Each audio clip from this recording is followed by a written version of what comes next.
No, hardware updates broke something this time. So this time it's on you. This time is kind of on me, yeah.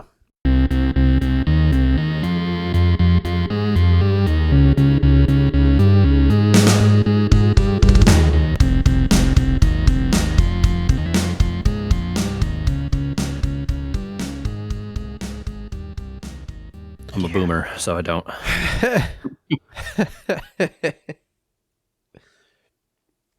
I wish I could transition boomer into talking about computers. Maybe we can. Hello. 298. Are we the only generation that's going to understand the insides of a computer? No. I mean, I hope they're going to keep teaching it. In the whole, right? Obviously, there will be software and hardware engineers that will understand the insides of a computer forever. But like, I didn't go to school for it, but I can build and understand the entire inside of a computer and know what each part does and how it works and why a computer is functioning. But I feel like older and younger than us, the layperson, this is a crotchety beginning to an episode. Wow. You know, I think we were gamers. We were not the first generation to grow up with computers, right? Like that's really our parents. They were the first ones to get computers, but computers were sort of ubiquitous throughout our lives, right? Yeah. Like we were the first generation really where there were computers for everything all the time, always. As opposed to like the generations younger than us where it's even worse. Like it's literally, they've never done a non-computerized thing. So there certainly will be, I imagine, some people who continue to want to. You're talking specifically about building computers like yourself, right? Well, I just mean like even an iPad is a computer, right? But to my kids especially, it's just a magic box. Andrew, your kids are like 6. I know. They can't. You can't expect them to be like, Dad, what is the chip in the iPad? How many megahertz? Let me tell you, there's kids in China that know exactly what an ARM chip is. Yeah, because they're building the iPads. I didn't want to make the actual joke, JJ.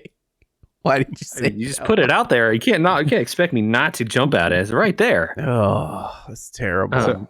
I will add, Andy, that based on the breakup of the makeup of the crowd that I saw at Micro Center on Black Friday, I'm not too worried about younger generations still being excited about building their own computers. Were the youths out in force on Black Friday? There were a large number of the youths. Would you call them Zoomers? I would not. Okay. Someone might. If you want. Could I call them that? if you so choose, you could call them that. I don't even know what a Zoomer is. I like the term and I laugh about it, but I'm too old to even know what it is. It is like Gen X, right? And then millennials. And then Gen Y never became a thing that I know of, and they went straight to Z, and so they called them Zoomers. Okay. Well, since we're talking about computer parts, I finally got there. I took apart my computer over the weekend. Uh-oh. It's usually a bad sign. In this case, it was good. I decided when I started, I recorded my playthrough of Inscryption, and I've been recording a little bit of playthroughs of other things for maybe some use in the future. I'm not going to record every minute of every game because I found out that's kind of insane. The storage capacity for that would be astronomical. Yeah. But the storage capacity for what I want to do, which is just record a little bit of everything, just for whatever purposes in the future, for YouTube or whatever we want to do with it, is already kind of high. So I decided to max out my M2 capacity on the board. Okay, going all in. Yeah, well, I just needed to add, it turns out, only one more M2 drive. And Amazon was having a sale on the drives that I had already put in there. It was deeper discount than Black Friday. So okay. I was like, thanks, well, Lincoln. Heck, I guess since Abraham says I should have one. Yeah, it's weird. since the PCIe 4 channel, the little guy, that disables one of the M2 connectors when it's in use, and I have a capture card in there, so I can't use one of the M2 connectors. And this one, the one that I just put in, the last M2 connector, if you use it, disables 2 SATA buses, I guess. Yep, the M2 connectors are high speed, I guess, and take up a lot of the PCIe lanes. And so, yeah, like you get, it's very random the stuff that gets disabled when you start digging into I'm using all of these M2 connectors. It's like, am I limiting my graphics card potentially? The answer is potentially yes. What's the trade-off here? Depending on how low end the board is, yeah. Depending on how many M2 slots you have and like what you're doing, you could potentially be knocking your graphics card down to 8 lanes instead of 16 or whatever. If you have one of those micro ATX or even an ITX board, an MITX board especially, you might start running into that kind of stuff, yeah. So max on this computer, it turns out, is 3 M2 drives and 4 SATA drives. Still pretty good. Okay. Pretty good. Yeah, not terrible. I mean, so as of now, I have 6 terabytes mounted in NVMe, which is a lot for now. So the 6 terabytes is just the M2s? Just M2s, yeah. Each one's a 2 terabyte drive. It's almost enough room for 2 Call of Duties. Boom! So I moved the footage that I had been making and I thought was taking up a lot of room, Michael. Okay. It turns out it was only half a terabyte of footage and the rest is Call of Duty. Got it. Yeah, one of the drives. Half a terabyte is quite a lot. Yeah, most of that's Inscryption, honestly. And that's one of the reasons I was like, whoa, okay. I'm glad I recorded all of Inscryption because it was fun and cool. But yeah, 300 gigabytes worth of Inscryption. So 13 hours or so of just that game. Which, if I ever use it, I could probably cull that down to half of the footage that's there. Maybe, you know? You don't need to show the opening menu every time. You don't need to show right. There's a lot of it that can be trimmed out, I'm sure. Like the middle of that game where it's mostly just card battling. A lot of it can be trimmed down, but for storage purposes for now. Anyway, this is boring. Or the time where you sat on the deck making screen for 10 minutes. Yeah. That is true. I did try 1 or 2 times to do the cinematic flip through the cards for the recording, and then there were definitely times where I was trying to sit there and think of broken combos. Oh boy, this is usually okay if you're talking over it and you have stuff to talk about, but I don't know if you were recording audio at the time. No, I wasn't. I was just recording the thing. But speaking of broken combos, I spent $3 this past weekend. $3. You've been drawn in.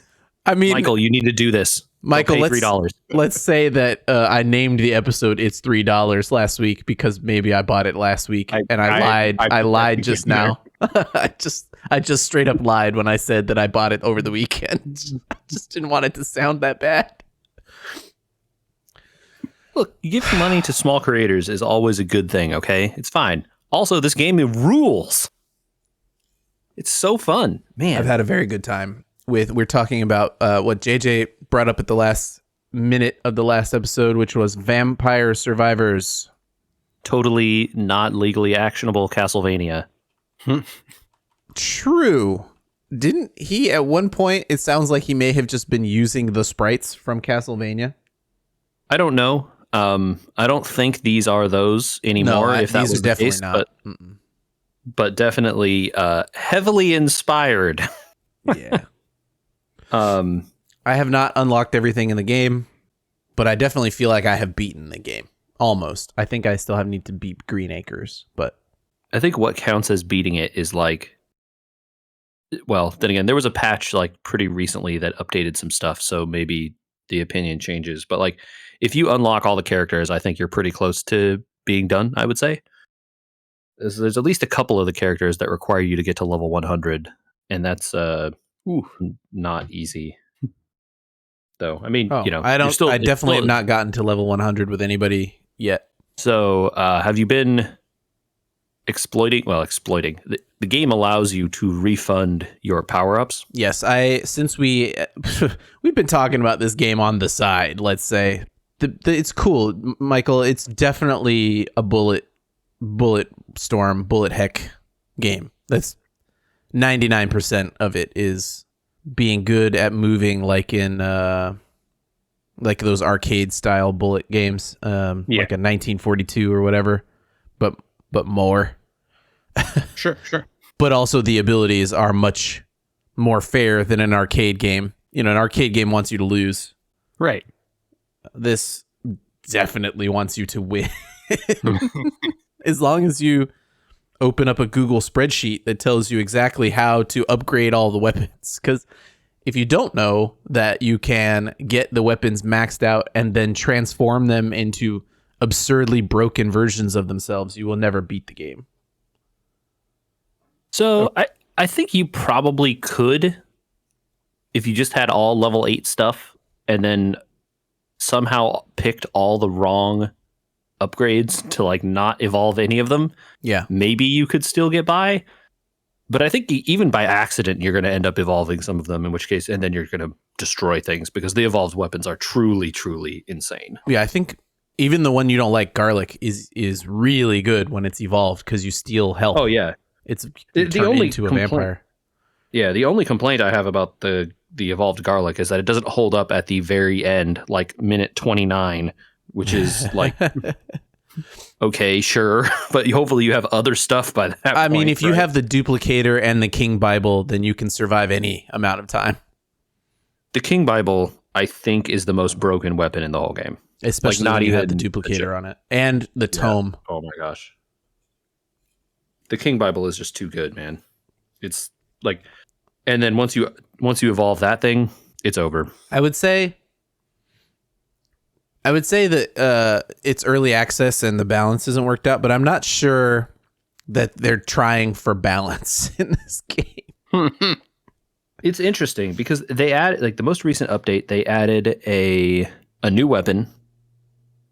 They said 1.5 new characters, which is funny. One character is completely new and starts with the new weapon. And the other one is like a reskin of a older character, which I guess is why it's 0.5, and starts with a weapon that I didn't think anyone else started with before, so that's kind of cool. But they added a new upgrade, which I think is interesting, called Curse. And like all the upgrades in that game, you buy with gold outside of the... Yeah, so Michael, so you described it, I think, Michael, you said, is it like a TD? And one of the answers is yes, because when you're in the game, you have to purchase upgrades like a TD for your character. Yeah, right? okay. So you're doing a Bulletstorm game where you have to avoid all the enemies and they don't really have projectiles or anything. They just try and touch you. Okay. So that's the Bulletstorm aspect of it. And that is very important. Like, you have to really get a feel for the movement of your character, because towards the end, you are threading a very fine needle of needing to move millimeters to make sure that you are rotating your attacks, but also not move, Right. Yeah. But the TD portion being what JJ and I are talking about with the weapons and the upgrades and stuff like that, there's like a TD, especially, I think you played Element TD with us, where like you had fire and water, and like if you made fire and water towers, then you could make steam towers. Okay. That idea is the same. If you have the magic wand and you have the tome, well, the magic wand's a good weapon on its own, and the tome is a really good upgrade on its own. Like, the tome will make your other abilities faster, but if you have them both together, then they make something better, and that's the TD element. But outside of the game, there's also the, I would say, rogue. Yeah. There's like the roguelike idea of persistent upgrades outside of each run. Okay. Yep. It just dawned on me that the upgrades the things that evolve the weapons actually do make some amount of sense, right? The magic wand, Yeah. when you upgrade it with the tome, fires without any delay, right? Yeah. Because the tome reduces delay. Yeah. The hearts give you regeneration, and then changes the garlic whip. to regeneration. The whip also gets lifesteal, right? Yeah. And you get the heart with that one. So there is some amount of sense that goes into those. Oh, I absolutely think they make sense. It's just they kind of are. You sort of have to know the end result in order to work backwards. Yeah. Anyway, so they added a new one of the roguelike upgrades. And they added an additional rank of one that existed before. And the new upgrade is called Curse. And you pay for it with coins, but Curse makes the game harder. It doesn't do anything good. No it's all benefit? bad. Oh, Not that I can tell. it sounds like challenge mode. Is this like Totally. the cells in Dead Cells? Kind of, yeah. And you turn it on, and like the enemies get stronger and faster, and I think you lose HP or something. Does it cost money? Yeah. It's probably So that was the thing that this is thought for is people funny, that have right? been playing a long time and have nothing left to do. That's what this is for. totally.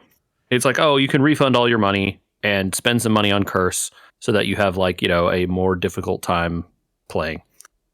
In order to unlock one of the characters, you have to survive a certain amount of time with at least 10% Curse. And like you buy one level of Curse, and that's 10%, but it goes up way higher than that. I think you can get like 50 or 40% Curse if you want. And then one of the new characters that they added gains Curse as time goes on. Oh no! Ooh. Which is that's very interesting. I think it's like I'm curious. It's like as they level up, the Curse number increases up to a maximum of whatever. So he must be really good early game, and then maybe balance out. So I'm very curious. I haven't really played that character too much yet, but man, that game is so rad. Just like you get to some point at where you're like barely surviving at the end of a run, and it's just like I can take one step to the left, take another step back to the right. I might have to bleep this part. I'll probably bleep this part, but I have been that person that has sat there at the middle or whatever of a run with a sliver of health left going, I'm 1/3 of a way from upgrading to the next level. And if I upgrade to the next level, I get, the evolved version of this. If I get lucky, your upgrades are random. So sometimes you could be in the middle of a run and you're like, okay, all I need is the tome. Please give me the tome on my next random option. Nope, no tome. Nope, no tome. Nope. And you've gone through 5 levels and you're starting to fall behind and you really need to pick something else because you're not getting the you know what I mean? Like, yep. But I've been at that point where like this run is salvageable if at the next level I get X thing, but I only have this amount of health, and you're just running for your life going, here's the bleep part where you just, and I've said this out loud. Totally correct. Running for your life like, I need food, I need food, I need food, I need food. And where's the chicken? I need a chicken, floor chicken, please. Oh my god, if I just get one floor chicken, I can save it. I'm 28 minutes in, I can save it. Oh no. So one of the upgrades, which you have to unlock by doing a certain thing with a character. Which that's one of the things that we didn't mention was that so those like weapons, like we were talking about wand. Okay, well, if you want to get to the better wand, you have to do the roguelike thing where like you're not going to be able to get it the first time through you play the game. You have to upgrade the wand all the way, or 7 out of 8 levels, and then it will unlock the tome. And then the next time you come back, you can get tome and wand and upgrade the wand. Sure. And that's true for like almost all of the upgrades. So like there is like the bird, right? Pichon. If you get the bird to level 7, it unlocks ebony wings, which is another bird. And if you get ebony wings to level 7, then you unlock the ability to do the evolution, right? It's like you have to end your run with the first one at level 7. I didn't realize ebony wings was a weapon, not an upgrade. Oh yeah, dude. If you I just unlocked Pichon last run and I haven't played since. Oh shoot! I spoiled stuff. I'm sorry. No, it's okay. It's not that big a spoiler. It's fine. Peachone and Ebony Wings are the. You have to get both to get the evolution. There. It's interesting that it's a weapon combo to get an evolution, because then you'd have. Let me go ahead and tell you. Yes, you do.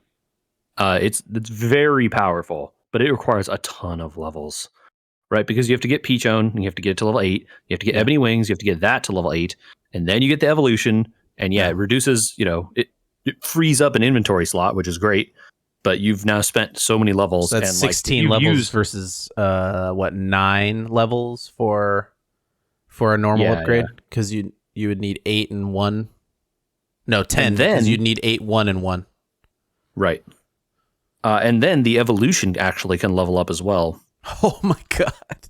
It's so broken. It's a really, really powerful weapon. The problem is, like, have you used Peachone? Yeah. Peachone sucks. Peachone is like all things, Peachone is very good with tome and area of effect increase. But it's hard to aim. It's hard to like use. Oh, you don't aim it if you get the tome, it just keeps going all the time and it doesn't need aiming. Right, but like it's hard to take advantage of because it's always circling, it's always going somewhere, and you can't really. It's hard for me anyway to predict where it's going to hit and what's going to which direction I should move to take advantage of it. And Ebony Wings is the same as Peachone, but circles the other direction. The Peachone goes clockwise and Ebony goes counterclockwise or something like that, and one or the other. But like they're not very good. Like by themselves, those two weapons kind of suck. And the upgrade, like the evolution of them, doesn't work the same way as they do, but is like very strong because it keeps all the upgrades, right? And then you continue to upgrade it and it gets even more ridiculous. And it's very, very good at the end, of course. But, you've spent 50 levels or something probably by the time you've actually been able to successfully upgrade all of them. Because every time you don't often get offered the things you want every time. Yeah. And even if you have the reroll ability unlocked and you use it, you're still not guaranteed to get the thing you want. There's a surprising amount of depth to the game that I did not expect, because when I saw it, I was like, oh, wow, there's a lot to learn here with the upgrades. And then once I knew the upgrades, I was like, okay, I'm just going to have to do the same thing every time because these 5 weapons are the best weapons. And then when you start to run into the random, like, oh, I have to build this run out with weapons that I'm not liking very much, or doing the challenges of trying to unlock stuff. Like I still haven't upgraded knife at all because knife is terrible. Oh, dude, the upgraded knife is sweet. You're right. The regular knife is terrible, though. It's like only one direction. I think the thing to remember for a lot of people is that we're talking a lot about it, and it's fun. Things like they make treasure so good. Some boss enemies, Michael, just drop a treasure chest on the map, which is it's a free level without leveling, basically, and it can be. It can be up to 5 levels without leveling. Wow. Okay. Yeah. If you get lucky. Yeah. So like you see a treasure chest drop on the map, and a big, shiny, rotating arrow will start pointing at it. They do such a good job of like literally making your brain go, "I need that. I need that. I need." I mean, the music they play when you get the treasure chest is like slot machine level, like. Jukebox, here you go, like what's going to come out, like daddy needs a new pair of shoes kind of stuff. Like, well, one part of your brain would say like, this is really silly. I should not be trying to work my way through this crowd to go get that treasure chest. I'm probably going to take damage here that I shouldn't be taking, but I could have 5 levels in it. I mean, also, the important thing to remember is that the evolutions can only come from treasure chests, right? You're never going to get an evolution from leveling up. Oh, okay. So if you want to evolve your weapons, you have to get the chests. But also, the chests are like a major source of money compared with like all the money you pick up, throughout the rest of the game. The chests give like 80, 100, 200, 300 gold. Yeah, I like that you don't use money in the game until you get out of the game. Like they don't try to make you try and use money while you're playing the TD/bullet part of it. It's great. Mm-hmm. Yeah, the money is just all gravy. Yeah, but hey, still pretty early access. So you know. Yeah. Take your time. Like I said, they just like I said, they just updated this past week and added like 4 new achievements. So they're still working on it. Yeah, I'll probably personally maybe play the new Green Acres level that I unlocked and then take a break from it for a while and let them upgrade and add and change the game a bunch and then come back to it later. But see what's different.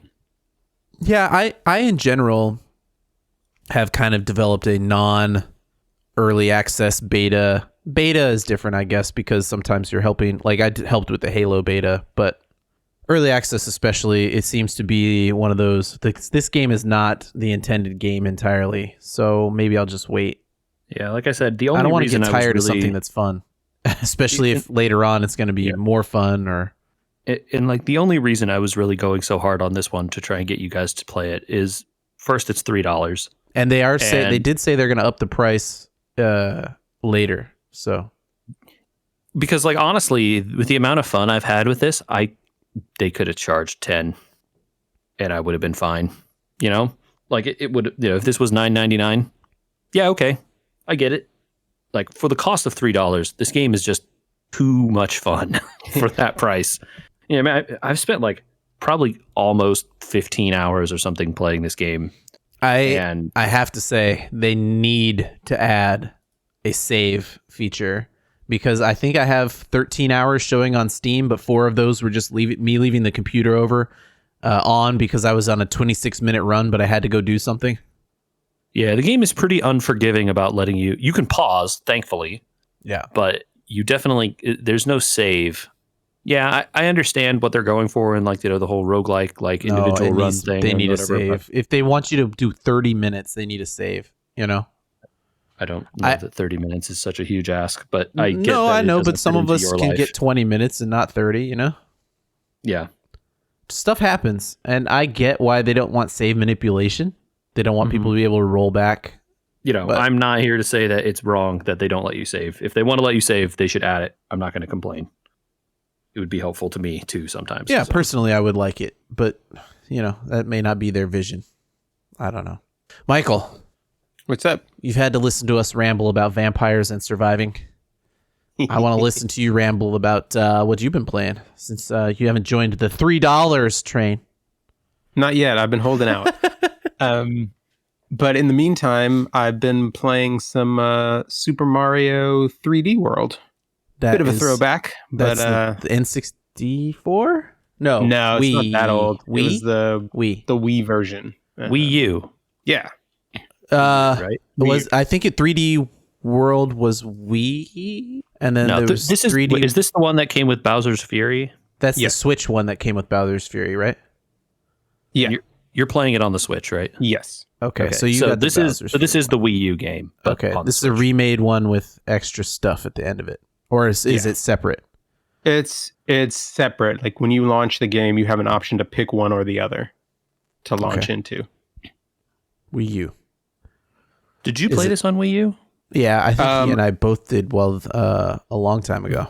Yeah, very briefly. You and I think we had a couple of other people. We were rotating playing it on the family Wii U in the house. I think we all played together, and it was total chaos because trying to play a Mario game cooperatively.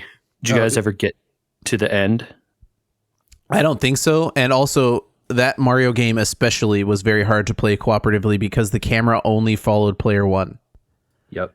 Yeah. Yep. I played that game with my roommate who was here with me at the time, and we played a lot of the game co-op. Again, 2 of us, but it goes up to 4, I think, which is it does, and that's wild. what we were playing. I could barely deal with 2 people. It was the last level is so insanely hard. That oh really? I think we had to we had to drift. We had to get our bodies in complete synchronization, meld our minds, and so that we could get through that level. It was so hard. Good, something to look forward to. Is it less chaos, or are you playing it co-op again? No, it's definitely less chaos playing it by yourself. And I think It's good. It's a really good 3D Mario game. I think in the tradition of more recent Mario games, a couple of the power-ups are a little bit broken. Oh, I heard the Tanuki. I mean, I remember actually the cat suit is basically the Tanuki suit is good, but the cat suit is the cat suit is the one that's like, why wouldn't you just have this on all game? Basically, the ability to climb up walls and easily skip things. What's weird that I remember about that was, okay, you designed this game with the cat suit in mind, but clearly you thought that people would not have the cat suit very long for some reason. And so there are areas of it where you're like, well, I have the cat suit. Why would I go do all that hard stuff? The cat suit is so good. It's just like the most broken thing in that game. Did you try the new stuff yet? The Bowser stuff?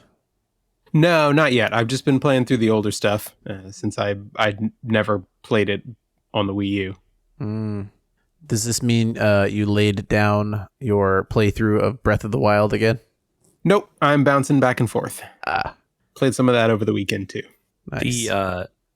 Man, I think people. Well, again, because it was the Wii U, it was unappreciated because only 7 people had Wii U's. I still have 2 mine of them on this podcast. Yeah, of course, too. I still have mine too. But I mean, just saying that, like, it was not widely appreciated by the Nintendo world because no one had Wii U's because no one bought them. Mm-hmm. That game is so good, man. It has so many cool ideas. Have you done any of those levels, Michael, where they like the doubling thing? Yes. Yeah, I've gotten to one of those where you at the very end you have to have 4 copies of yourself to get the platform to rise. Mm-hmm. Yep. Yeah, that's a cool mechanic. You're just like jumping on. You have like 15 Marios running around because one of them fell off a cliff instead of you should have had 16 or whatever. Like, how do I get all of them to survive? I got there a bunch of times with 3. Oh, 3D really cool, Land was the one I was thinking of from the 3DS. Yeah, that's the counterpart. And that one I do have. I think this was like the follow-on from that game, really. I think I think I was getting them twisted. I like that they have Captain Toad levels in this. Dude, that's where Captain Toad came from. Yeah, I know. It's The so genesis great. of Captain Toad. I mean, I bought that Captain Toad game for the Switch because I liked that more than I liked the game. Not that I didn't like 3D World, but like the Captain Toad levels were the best part of 3D World to me personally. Yeah. I enjoy that type of puzzle solving. Yep. Should we talk about a game we all have in common? Because JJ has an update for us on more Inscryption stuff. Yeah, so I checked. Spoiler warning. Yeah, I guess. Yeah. Yeah. Sure. Spoiler warning for sure. Okay. So the developer of Inscryption has, after the game came out and was fabulously successful by whatever metrics they set, they didn't really say like how many copies it sold or anything. But the developer was like, well, this did way better than I expected. I'm going to take some time, and people really love Act 1. And I'm going to take some time and make an actual roguelike out of Act 1 so that people who love Act 1 and loved the like roguelike nature of it can actually play that way, right? Because as we all know, like, yes, Act 1 is kind of a roguelike. You die, you start over. But really, you're sort of increasing in power the whole time. Oh, 100%. Yeah. And there's like a finite end, right? Yes. Even if you are mostly oblivious, you will eventually learn how to play the game well enough that you will get through Act 1 and move on to Act 2. And you'll get strong enough that it'll be hard not to win. Right. Yeah, exactly. Like, you will be rolling over the first sets of encounters, right, without even trying. Mm-hmm. The developer has been working on this in a beta called Kaycees Mod. Casey, who I'm sure we're all aware of at this point. Yes. Uh-huh. The lore behind this, and again, I'm not all the way sure, because I also haven't won in this mode yet because it's hard. It turns out when you don't have all those like overpowered cards at the start, it's like way harder to actually win just like fair games of Inscryption. Who knew? I mean, this Inscryption lacks a little bit of rebalancing that would normally happen. So if he doesn't have to play by the same rules as you, right? If he can just be throwing down cards without the same bone and blood rules and sacrifice rules, which in Act 1 he did not have to. Leshy. Right. I mean, by he. I guess I'm not sure Leshy is a man. I should just say Leshy. If Leshy doesn't have to follow the same rules as you, then you're kind of at an unbalanceable disadvantage. Right. And so, part of the creating a real roguelike out of this is not necessarily forcing him to follow those rules, but limiting the encounters such that you can just like kill everything that he is going to bring and he will just stop putting down cards because the encounter is over.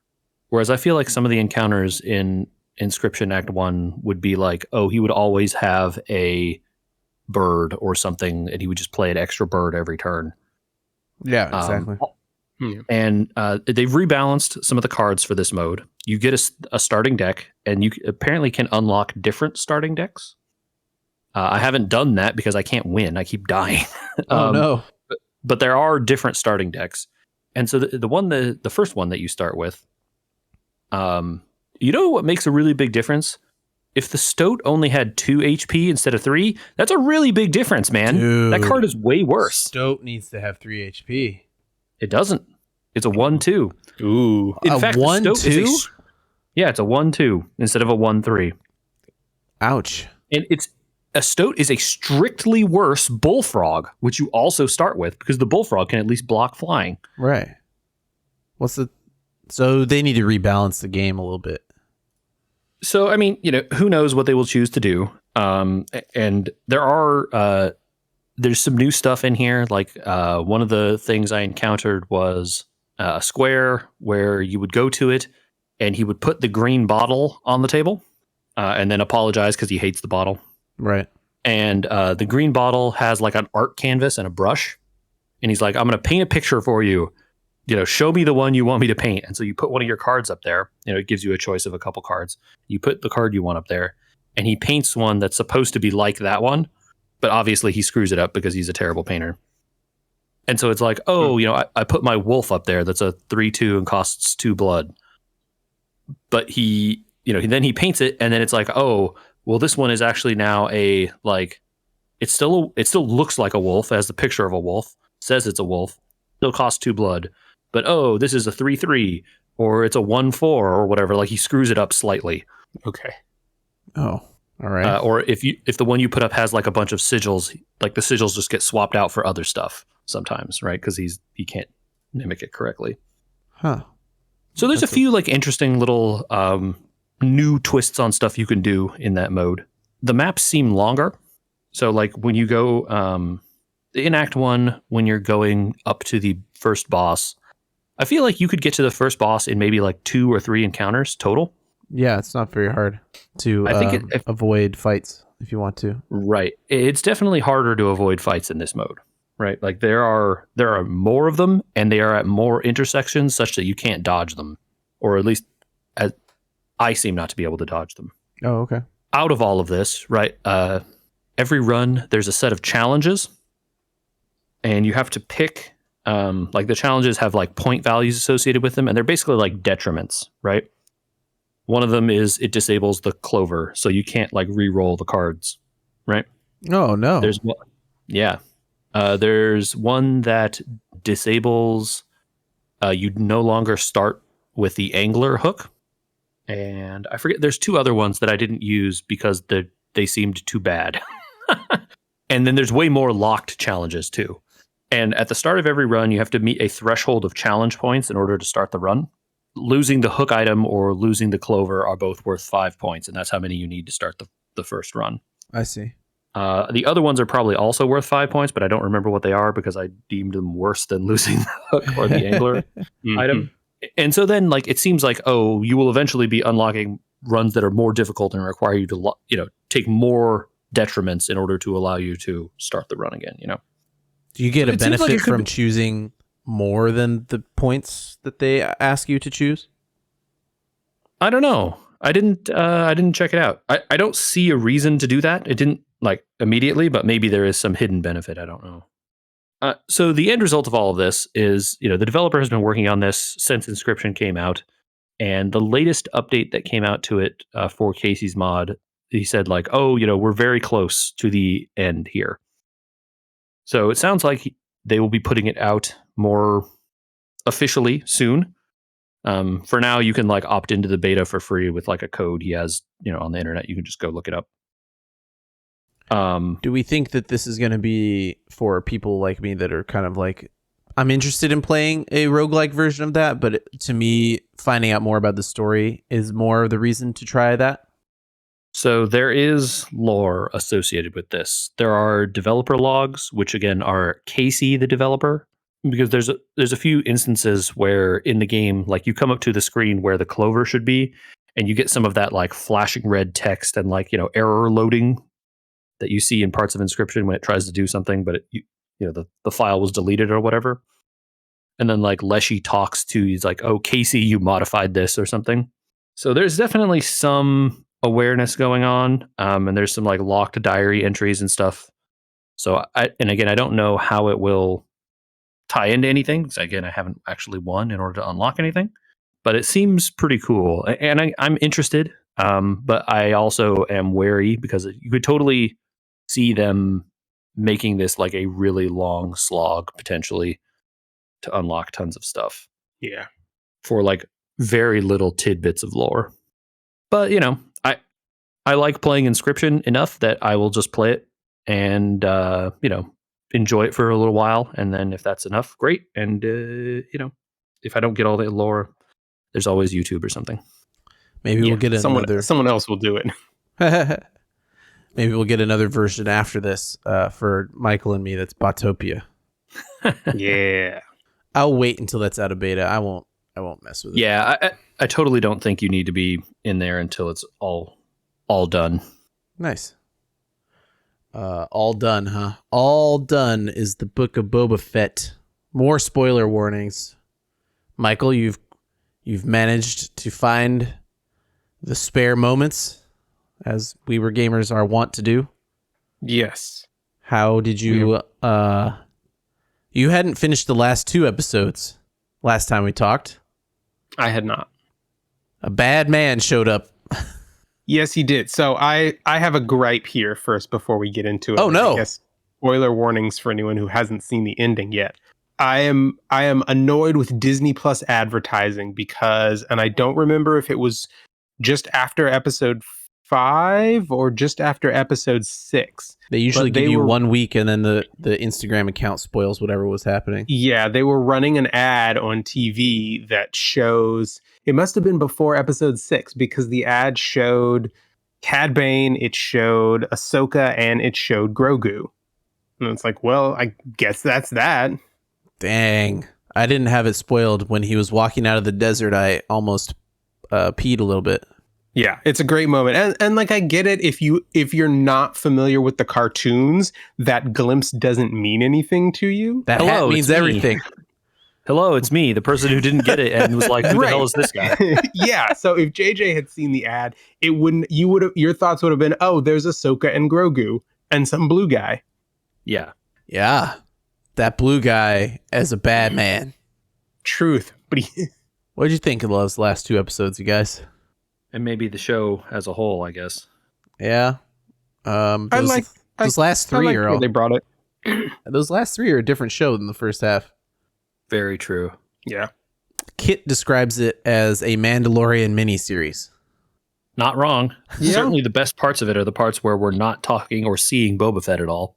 I think that's my complaint about the whole thing is that all of the best parts of that show are the parts that don't have Boba Fett in them. I'd say all the parts you enjoy the most, because some people enjoyed the non-Mando parts. Okay, like look, it's totally fair. Totally fair. All right, I'm giving my perspective here. If you liked the parts with Boba Fett standing around and talking, doing nothing basically most of the time, more power to you. I also watched this show. And I didn't enjoy that part as much. I like all the parts with the Mando, and it's one episode doesn't even have Boba Fett in it at all. Yeah, the first episode they go back to the Mando. Great episode of Mando. Yeah, it's like they even got Bryce Dallas Howard to come back and direct it so that it would be a Mandalorian episode. It's like I really wonder what did they think this show was going to be, right? Because I have a theory. Okay. If you want to hear it.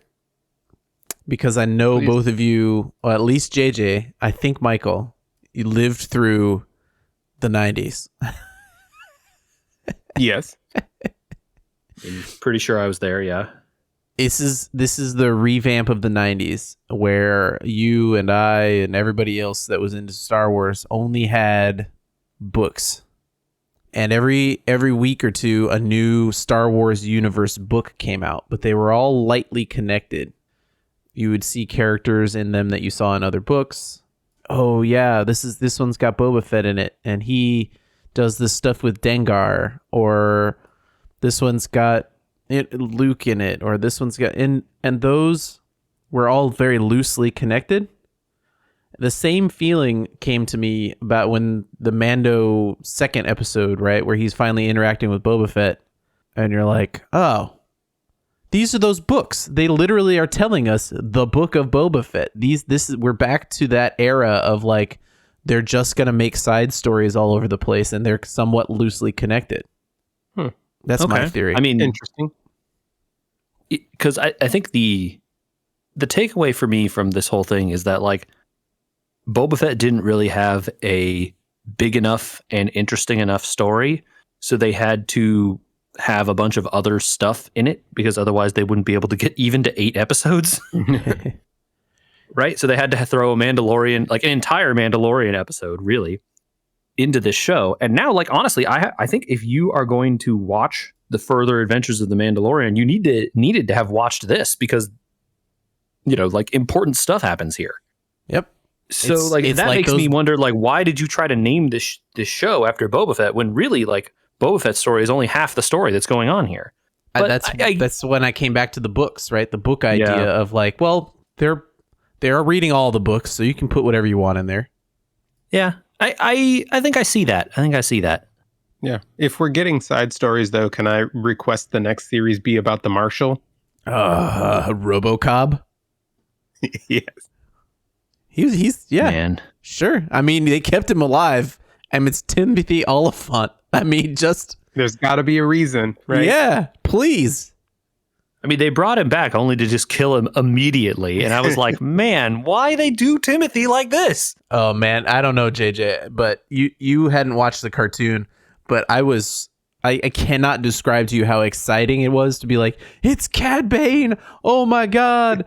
And then to just be like immediately crestfallen when you realized, oh, no, Cobb Vanth is a dead man. Like, there was... Obviously, he got good guy spotted, right? So, right. You know, he'll be back. But that thing he does to the deputy is more what Cad Bane is about. I see. Yeah. Again, don't watch the cartoon, so I don't really know. But so came across as suitably imposing, mysterious, stranger, bad guy, assassin dude. Yeah. So it like worked. Those tubes on his face, JJ, are because a Jedi force choked him, and he didn't want to be force choked again. So he put tubes that shoot oxygen into his lungs. I see. So you can't choke him anymore because the tubes go straight to his lungs. Unless you crush the tubes, I guess. But crush the tubes, yeah. Feels like something the Jedi could do if they wanted. But yeah, okay. It just gives him more of a... He's one of those bounty hunters that finds little advantages all the time, you know? Sure, yeah. Lots of stuff. I don't know how far Michael is into the Cad Bane-ness of Clone Wars, so I won't say everything that he does, but yeah, enough to have seen the holocron heist. Oh, you saw the holocron heist, so you know he works for the Emperor accidentally. Yes. Yeah. Cad Bane might be somewhat responsible for the downfall of the Republic, which is funny. Who isn't though, really, right? Like, no, who among us? Let's say a willing pawn, because generally speaking, he doesn't care what side he's on.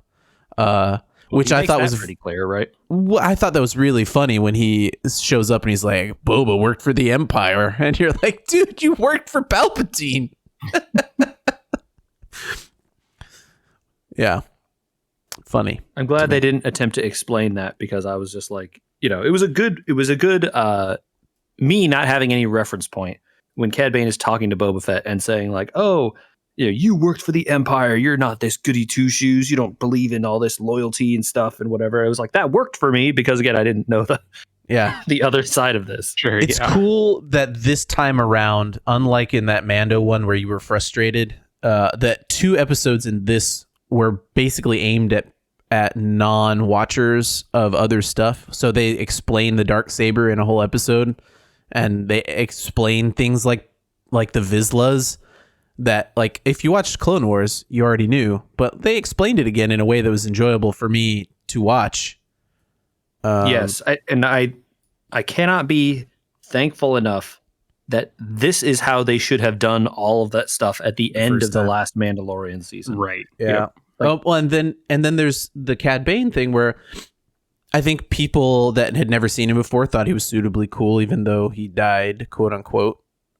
Yeah, who knows, right? Yeah. Huh? We thought Cobb Vanth died too, but Yeah, I would not be surprised if that's not the end of Cad Bane. If you knew stuff about Cad Bane outside of the show, this show, then you also saw other things that were referential. Like he has the metal plate in his head from when he and Boba shot each other in the head. I don't have a ton of complaints about this show. Like I didn't think Boba Fett was a very strong or interesting character. We got some backstory on him. That was interesting to see, like how he escaped and all this stuff. Did I need this show? Well, I guess I did because I want to watch more Mandalorian. It is the Mandalorian. But, like, you know, could they have just made a Mandalorian miniseries and not had this Boba Fett stuff? Yeah, probably. But like maybe this sets up the state of Tatooine now. But like, I'm kind of I'm kind of done with Tatooine. Can we like not do stuff on Tatooine anymore now? I think I would be okay with that. I've got bad news for you. I would like to not go to Tatooine anymore, Andrew. I have bad news for you, my friend. Is the bad news that they like own a piece of Tunisia and they're going to keep using it?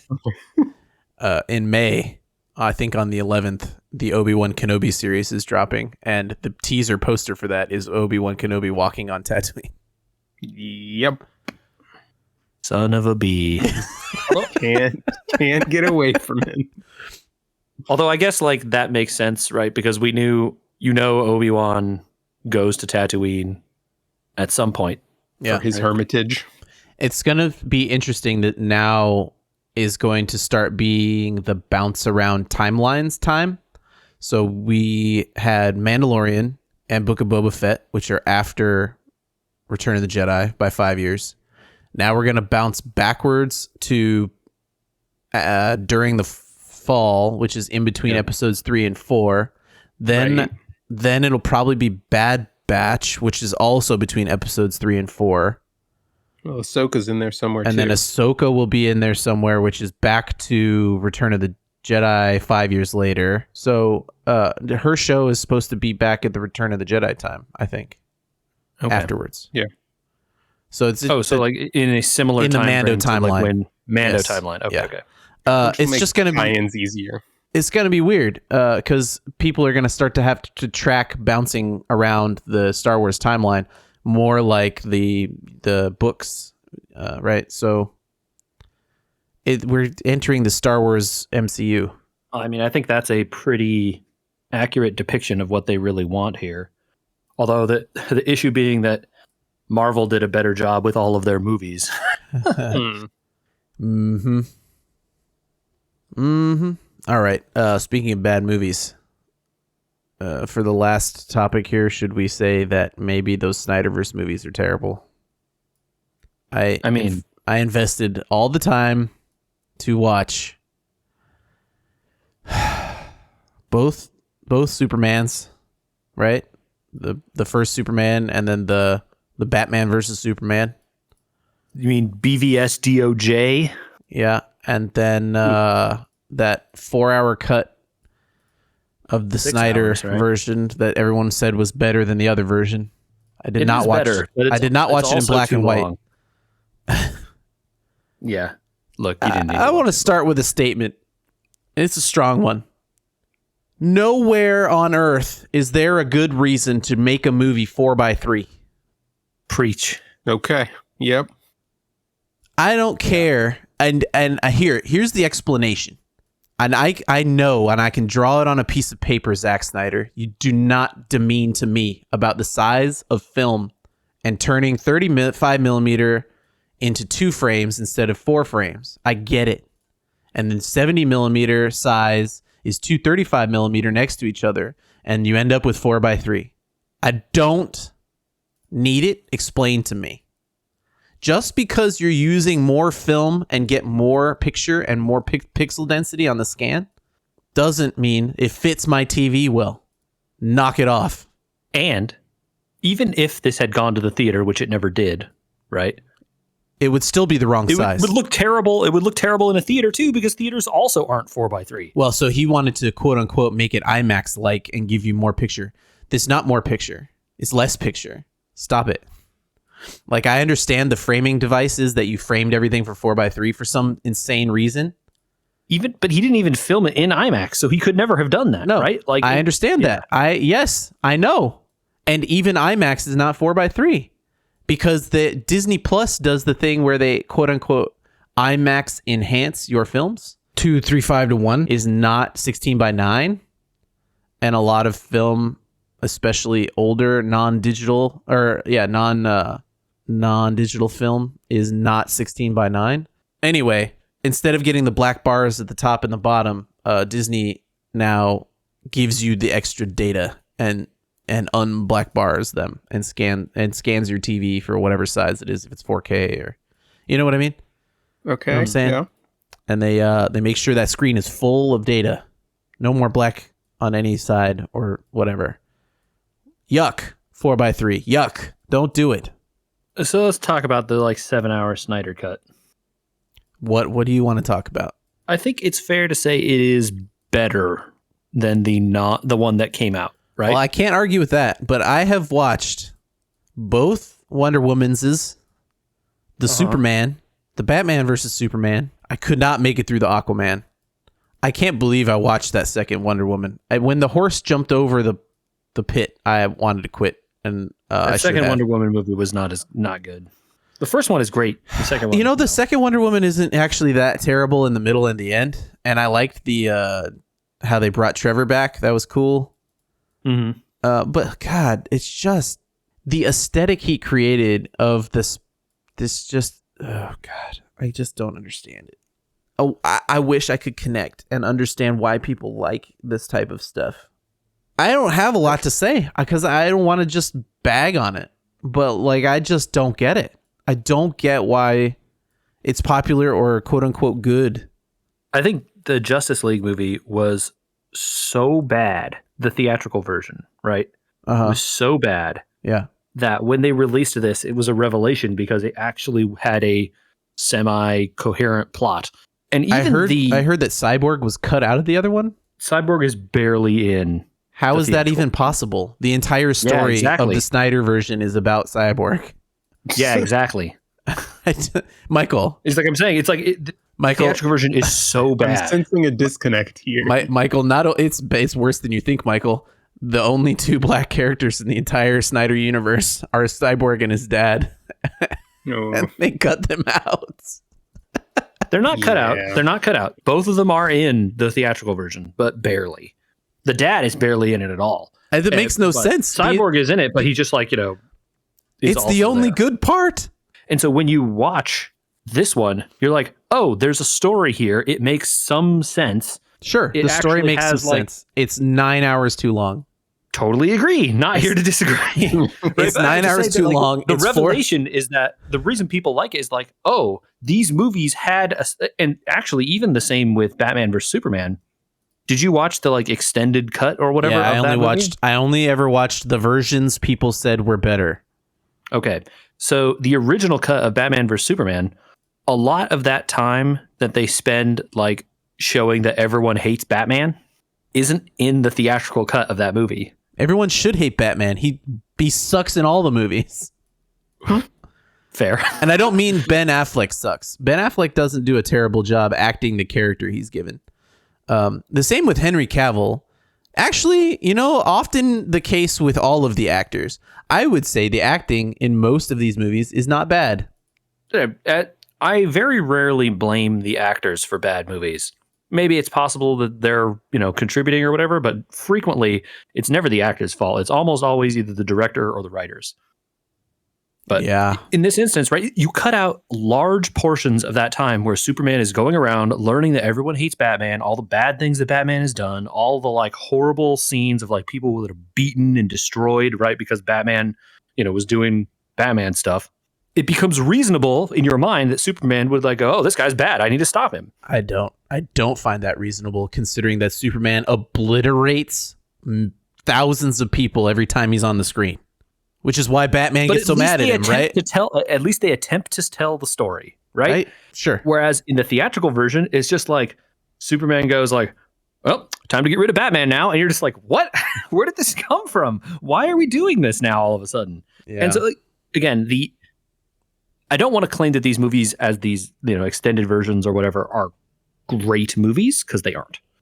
But they're not. I want to say that they're not good movies. No. But when you compare them with the stuff that came out in the theaters, it's still better. And so then if you wanted to say, I really wanted this to be good, well, this is a better version of that thing that I wanted to be good. It may not still be great, but at least it like is a sensible story now. And like, why couldn't they have just released this one in the first place when it makes so much more sense? I don't know. I don't want to claim that I'm like out here defending these movies. They're not good. But that's why people are excited about them, because they actually are coherent versions of these plots. Yeah. I'm not dissuaded, however. I waited a long time to watch because of the hype and then the anti-hype around Joaquin Phoenix. Mm-hmm. I waited a long time to watch that Joaquin Phoenix Joker movie. Because of the hype and then anti-hype from the quote unquote. God, I don't want to wade into this. Never mind, forget it. That movie's good. It is good. I haven't seen that. I really liked that one, buddy. It's on HBO. Go watch it. Okay. I think some time when like I'm ready to watch a serious movie. I think it is a serious movie. Unfortunately, sure. There's no part of it. It's not a I'm playing Vampire Survivors on the other screen movie. And oh man, turn the lights on. It is a downer. It's everything you want from the grim dark that DC has created, and none of the stupidness of the Wonder Woman not actually touching the ground while she runs. I just was so exhausted by those Snyder movies, and finally got past the discourse with gigantic 72-point font air quotes around it discourse surrounding the Joker movie, that I finally pulled the trigger and was like, all right, you know what, I'm gonna decide that no one's opinion matters and I'm just gonna watch this thing. I like that one quite a bit. I wish Michael, you'll know, the timeline of that film does not lend it to being connected to anything. It does not. No, it's kind of its own thing. So even though it's in the Batman universe, it's never probably going to matter. I think that film was made that way intentionally, right? Like they kind of wanted it to be a standalone thing. Like, I think Joaquin Phoenix was like very adamant about like he didn't want to be part of a universe. Yeah, like a Joker, in the DCU or whatever. I'm just saying, if you think Heath Ledger did a good job trying to create a character out of the Joker, you'll think the same thing here. I do want to watch this movie. I just haven't. I stayed away from it for a lot of the same reasons as you, Andrew. Yeah, it was exhausting to listen to everyone's opinions go back and forth about that film, and the fans and non-fans, and it's off-putting when something like that happens, right? You just kind of like, I'll just avoid this. I don't, and maybe we shouldn't have. I think it's a fine film. And now you're free, I'm because free. They're not going to make any more of those Snyder films. I'm never going back ever one time to those things. I don't get it. I'm very excited about the Batman. It doesn't hurt my opinions about trying out the Batman. Yeah, and again, like I think, like from what I've seen of trailers and stuff of that Batman movie, that looks good. I'm gonna watch this probably. I don't watch trailers, so like I said, I'm still interested in it. So I'm not, I'm not out of the character, but I'm not ever gonna watch those Snyder movies again, though. All right, let's cleanse the palate for 2 seconds before we get out of here today. Brothers is free on Epic, and if you have not played that game, you should go get it and play it. I already own it. I have not played it. It has been on my to play list for a while. It's very short. Yes, I am aware. Okay. And maybe this one's more for JJ. Yes. How much is a month of Xbox? Whatever. It's like $10 now. For what? For that Game Pass. So I don't know how much it is if you just get the PC one. I think it's $10. I don't know because it's on recurring and I don't look anymore. It's $10 a month. Total Warhammer 3 is $60. Mm-hmm. Total Warhammer 3 is on Game Pass immediately at launch. So maybe you want to try that out. I think I got a free copy of Total Warhammer 1 on Epic at some point. Yeah. Maybe try that out instead. Maybe try that out, yeah. The thing that is cool, which I guess I didn't realize about Total Warhammer 1 and 2, is that at some point they made some kind of DLC that connects them. Oh, I didn't know that. You can straight up play with all the Total Warhammer 2 factions in a bigger world map with all the Total Warhammer 1 factions. Oh. And then people are like, oh my God, are they going to do the like crazy full connection of all three games? I don't know if they are. They haven't done it yet. But like, that's wild. If you could have all three Warhammer factions in the same map from all three of those games that came out like 10 years apart. It doesn't matter for any of us here, but they also added Hollow Knight at the same time. So, Hollow Knight's such a good game. Yeah, I mean the value. It's weird to advertise for them for free, but man, the value. Where's Silk Song? Yeah. I'm hurt. Nintendo, you didn't show it in the latest showcase. What am I gonna do? When? You think it's Nintendo first on that one? It came out first on the PC, right? Original Hollow Knight. Yeah. It was PC and then Switch, I think. Oh. So I figured they'd be, if they were going to do a thing on a console thing, I figured it'd be the Switch again. Nice. Well, it's Monday. It's the morning. We're on vacation. So maybe we'll all bust out a Switch or something. Take a little bit of time for yourselves on this holiday. Because we've been through 2 years of this. Gestures everywhere. I think I got one achievement left in Vampire Survivors. I'm going to try and do it. Oh, which one? Yeah. I have to survive 30 minutes with one of the new characters. Oh, okay. That's not that bad. Because I would think that surviving 30 on Green Acres is the hardest. It's not as hard as you think. Well, it's not easy. Yeah. But it's not as hard as you think because the enemies gain health, but like if you remember at the ends of your runs, like you're just annihilating everything, right? Anyway, like it turns out that extra 50% doesn't matter as much because you're still like, it makes the beginning much harder is really what it does, right? Mm-hmm. And once you get to like full on overpowered status, infinite King Bible and magic wand and whatever else, like doesn't. The rest of it is kind of irrelevant. I know which one you have to survive with for 30 minutes. Good luck, buddy. Yeah, it's the curse guy. So I'm gonna give it a shot. I don't know if I play it and it becomes miserable, I'm just gonna be like, all right, I'm good with this. Put this back on the shelf. But yeah, I think I'm gonna let it lie for a while because I don't want to keep chasing one or two achievements at a time. I'll just come back to it in a couple months when they're released. You haven't unlocked reroll yet, so you should probably do that. Reroll's really good. Everyone will level up being able to. Okay, so I'm going to give it one last run, and I'll unlock reroll. We'll go from there. Get to level 100 with your Morticio. Mortasio? Well, if people want to find us on the internet, where can they do that, Andy? Oh, you turned it on me this time. Dang it. Boom. We were gamers everywhere that we decided we would be on social media, which I think is just barely Instagram, sometimes Twitter, Facebook, maybe.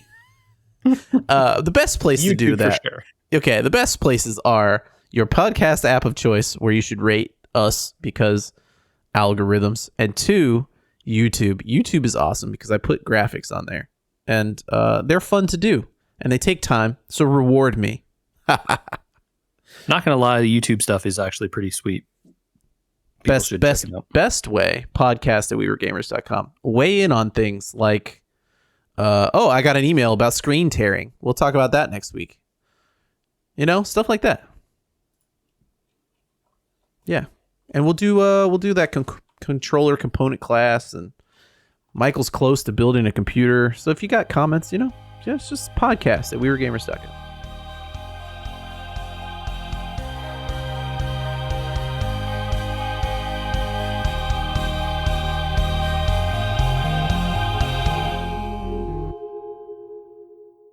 Okay. Very nice. Andrew, I watched the first episode of Discovery last night. That